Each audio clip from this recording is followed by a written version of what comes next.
yun guys, papunta nga pala kami dito sa Bulacan. Kung saan dinadayo ng mga tao at napakamumura pa ng mga pyesa nila. So bali 24 minutes nga pala ang biyahe namin papunta sa Bulacan. Pero buti na lang may alam tayong shortcut papuntang Bulacan. Kaya yung biyahe namin naging 18 minutes na lang. Iba pa rin talaga pag marami kang alam na lugar. Kasi si Google Map nangungupal minsan eh. Nako, kaso paglabas namin ng patok, traffic agad. Pero buti na lang, sanay na ako. Kasi nung nagmumubit ako, halos binabaybay ko rin lahat ng mga traffic. Sa Bulacan na nga pala kami sa mga oras na to. At dito naligaw pa nga kami sa kagagawan ni Google Map, pinaikot niya lang pala kami. Kung paano ka pinaikot ng X mo noon, na pagpaikot-ikot pala sa amin ni Google Map, ito lang palang bakod na to. So pagkaliko nyo rito sa kaliwa, harap lang sila ng Emma Town Center. At kapag nakita nyo na tong Donald Marlin, yan na mismo yung mga bilihan ng pyesa ng motor at ng mga sasakyan. At dito lang kayo papasok sa bakanting lote na to. Sobrang lawak nga pala ng parking lot nila dito sa dulo. Kahit mag-helicopter na nga lang kayo papunta dito. At pagka-park nga pala namin, eto agad ang bumungad sa amin. Mga hub, tire sealant na sobrang mumura lang. At meron din sila dito mga magic gatas. Kaya kung lumuluma na yung motor mo, pwede mong palaklakin na itong glutathione. Magic gatas pala. At nagtingin-tingin na rin nga pala ako na pwede kong magamit sa motor ko. Baka nga pala makalimutan ko, ang pangalan nga pala ng shop niya ay Burautan ni Boss Donald. At talaga nga naman buraot, yung presyuhan ni Boss Donald. Meron din pala ditong center spring. Itong center spring na to, 2,000 RPM nga pala siya. So pwede talaga to pang bakbakan. At kung gusto mo talaga sobrang mura, meron din sila ditong mga basag-basag na. At mga side mirror na sobrang gaganda. At meron din pala sila ditong mga pang-formang side mirror. Lalo na kung Thai concept ka, marami ka talagang pagpipilian dito. Tinanong ko na rin pala dito kung magkano yung presyo ng gulong. At eto lang pala nakasabit yung presyo ng gulong. Ito na pala lahat ang mga presyo ng mga gulong. Mas mura kumpara dun sa binilang kong gulong. At kung usapang shock naman, napakarami kayong pagpipilian dito. Meron din pala sila ditong handle switch pang Mio. Mga mini driving light na mga brand new. Pati na rin mga seat cover, handle grip, mga brand new, second hand. At yung iba may mga libag pa. Meron din pala sila ditong domino handle switch na mga magaganda pa. Na mags, nakalesa type, mga fan belt, mga second hand na mga muffler, konting linis lang para magmukhang bago uli. At sandamakmak na mga shop. Para naman sa mga gusto maglagay ng top box sa likod, meron din sila dito mga bracket. At sandamakmak na mga bigas.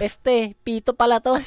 Mga unleaded na gasolina, tire sealant pala aray. At sandamakmak na mga LED ilaw. At iba't ibang klaseng parts ng mga second hand na makukuha mo lang to sa napakamurang halaga. Meron din silang mga caliper, karburador na mga brand new pa, mga brake master, at higit sa lahat, mga display. At pinagkakaguluhang mga boom X na galing pang Thailand. At napakaraming Lord of the Rings. Ay, flyball nga pala aray. Halos lahat ng size sa motor nandito na. At kung dragging na pala ang iyong motor, meron din pala sila ditong Kobe CVT Cleaning. Matatagpuan dito sa Burautan ni Boss Donald sa Emma Town Center. At kung nakabili ka na nga pala ng pyesa nila, pwede mo na rin ipaayos sa mga mekaniko nila. At dahil nagutom kami, nilibre ko na nga pala si Butchog ng siomay. Kung mapadaan kayo dito kayo kay Manong bumili. Talagang napakasarap ng siomay din eh. At eto nga pala yung landmark ng Burautan ni Boss Donald. Basta pag nakita niyo yung Mercury Drag at Chowking, malapit na kayo dito. At uuwi na rin nga pala kami kasi uulan na. At sa mga gusto magnegosyo dyan, pang motor park, punta lang kayo dito sa Burautan ni Boss Donald. Kita-kits ulit sa susunod nating video.